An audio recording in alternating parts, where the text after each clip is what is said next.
What's up, savages? This is Vishu from Savage Camp, and in this video we are going to learn about NTP, which stands for Network Time Protocol. So why do we need NTP? Well, if I have a server in the US, I have server in London, and I have one more in China. All of these have their internal clocks. That's how the server calculates the time from within. If you turn off your server at 9 a.m. and when you open it up at 11 a.m., it is not going to show you 9 a.m. There's an internal clock which is running inside the server which calculates when it was turned off. It calculates when it came back up and how much time difference there was. It calculates the time difference and it will show you the current time. But this can lead to inconsistency because it's a machine and machines sometimes do weird things, and this can lead to inconsistency within the time issues. And if there is inconsistency with the time, if there occurs an issue, it would be very difficult to troubleshoot because you won't know at what time it came because the time is all fucked up. So with the help of NTP, what we do is we have an independent body which has the time synchronized with it, and we are going to refer to that body, trusting the body that it will always give us the correct time.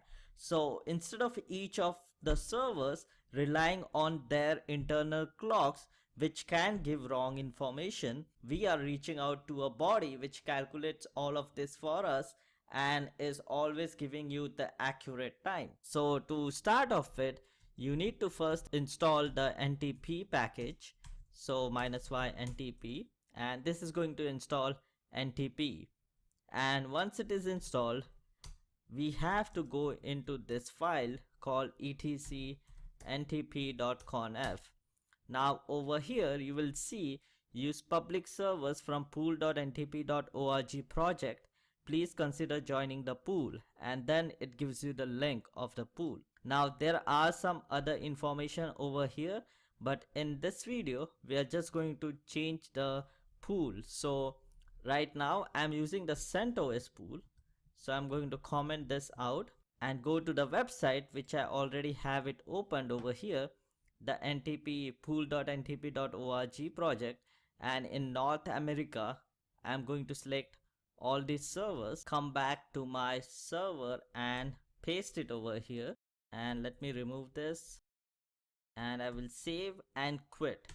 So once you do this, you have to check if Ntp is running. So you do it using Systemctl Status Ntp. So Ntp is the name of package, and we need to know if the service is running. So for the service you will have to do Ntp daemon, which is D, and it says inactive and it has been dead since 6 minutes ago since we installed it. So I'm going to change this to start, and once it starts we can see the status that it is active and running. So if I clear the screen and do a time date ctl, and you will see over here Ntp is enabled. So now I can say that my server is trying to reach to that globalized server, and it is trying to get it from, it is trying to synchronize the time from there. So if I do a date -r, it is going to give me the current date that I should have, which is -400 for CDT. And here you can see, and it is going to give me the current date that I should have. So if I do -help, you will see RFC format, my bad, it's not UTC. So if I do a time date ctl set time and I change the time to midnight, it is not going to let me set the time. This is because we are synchronizing time with the Ntp servers that we have right now.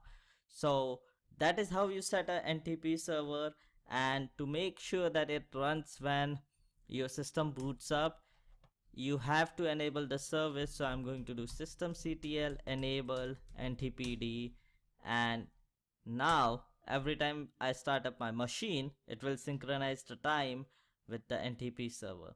If we want to be sure that there are no problems while communicating with the network, what you can try is Firewall Cmd, which is the firewall command. So I'm going to do Firewall Cmd --add -service is equal to Ntp, and this will make sure that my firewall is allowing Ntp to go through. So I'll show you over here, and once it is enabled, I have to make the changes permanent. So I'm going to add --permanent, and for the changes to take effect, because I added a permanent service, I have to reload the firewall, and this will restart the firewall. And now --list services, this will give me Ntp over here. So our server is configured with Ntp. We have added the Firewall Cmd service, and it should be able to communicate with the Ntp server. So after a few minutes has passed by, you can use the Ntp Queue Query, which is Ntp Query, and you can use the -p, which stands for print a list of the peers known to the server, to see if Ntp is working, and it will give us all the peers that we have from our Ntp server. So we have successfully configured Ntp with new Ntp servers. We have added the firewall rule, made it permanent, reloaded the firewall, and now it is able to view its peers and the delay and offset and how much jitter is there. So all of this means that your Ntp service is running successfully. So if you have any questions, if you're stuck anywhere, feel free to comment below and I will help you out. So that's it for this video. I'll see you guys in the next one.